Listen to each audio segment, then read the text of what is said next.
Hello students, 12th physics में आज हम लेते हैं धारामापी को उचित परास के वोल्टमीटर में रूपांतरित करना। कल हमने लिया था धारामापी को उचित परास के एमीटर में रूपांतरित करना।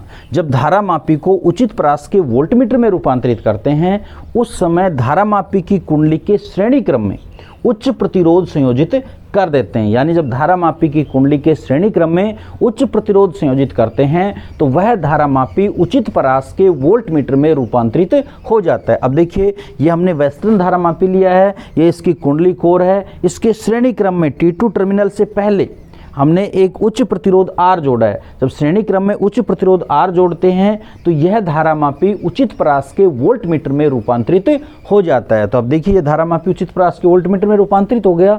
अब वोल्टमीटर में रूपांतरित होने के बाद अब इसके अंदर किस तरह से हमें अज्ञात प्रतिरोध, जो उच्च प्रतिरोध अज्ञात है, उसका मान ज्ञात करना होता है। वो कैसे ज्ञात करते हैं वो देखिए स्टूडेंट्स, जब इसके अंदर उच्च प्रतिरोध R जोड़ते हैं और जब इसमें धारा प्रवाहित होती है तो क्या कंडीशन होती है वो देखिए। यहाँ से इसके अंदर धारा जाती है, पहले गैल्वेनोमीटर में जाती है और वही धारा फिर उसके बाद उच्च प्रतिरोध R में प्रवाहित होती है। सपोज कीजिए गैल्वेनोमीटर का प्रतिरोध हम G से प्रदर्शित करें और उच्च प्रतिरोध को R से प्रदर्शित करें। गैल्वेनोमीटर में प्रवाहित धारा को यदि IG से हम प्रदर्शित करें तो IG धारा गैल्वेनोमीटर में प्रवाहित हो रही है तथा प्रतिरोध R में प्रवाहित धारा को यदि हम वही धारा इसके अंदर R में जाएगी तो उसको भी हम IG से ही प्रदर्शित करेंगे। ये पूर्ण स्केल विक्षेप धारा जो है वो पहले गैल्वेनोमीटर में जा रही है और फिर उसके बाद उच्च प्रतिरोध में जा रही है। अब देखिए, दोनों के सिरों पर यदि हम विभवांतर प्रदर्शित करें V से तो विभवांतर V बराबर किसके होगा? V बराबर होगा VG प्लस VR। यानी गैल्वेनोमीटर का प्रतिरोध व उच्च प्रतिरोध दोनों के सिरों के ऊपर जो विभवांतर है उसको हम V बराबर VG प्लस VR से प्रदर्शित करेंगे। तो अब देखिए, इसका हम मान ज्ञात करते हैं। जब इसका हम मान ज्ञात करेंगे तो V बराबर होगा VG प्लस VR। V बराबर क्या होगा? VG plus VR। अब इसके अंदर VG का हम मान रखेंगे। VG बराबर क्या होगा? VG बराबर देखिए, V बराबर होता है IR। V बराबर क्या होता है?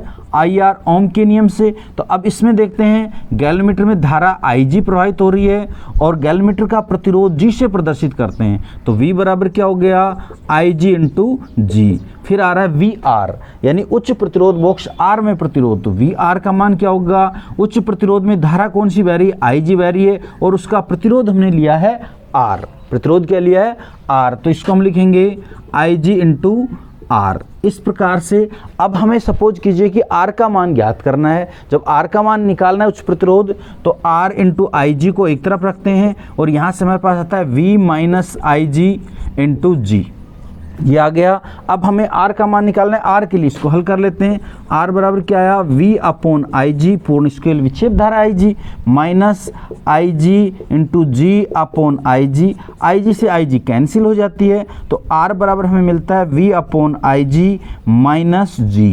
यहाँ पे V एक तरह से कुंडली व उच्च प्रतिरोध बॉक्स के मध्य विभवांतर है और IG पूर्ण स्केल विक्षेप धारा है, G गैल्वेनोमीटर का प्रतिरोध है, R उच्च प्रतिरोध है जो हमने धारामापी की कुंडली के श्रेणी क्रम में संयोजित किया था। इस प्रकार से उच्च प्रतिरोध R का मान हम इसमें ज्ञात कर लेते हैं।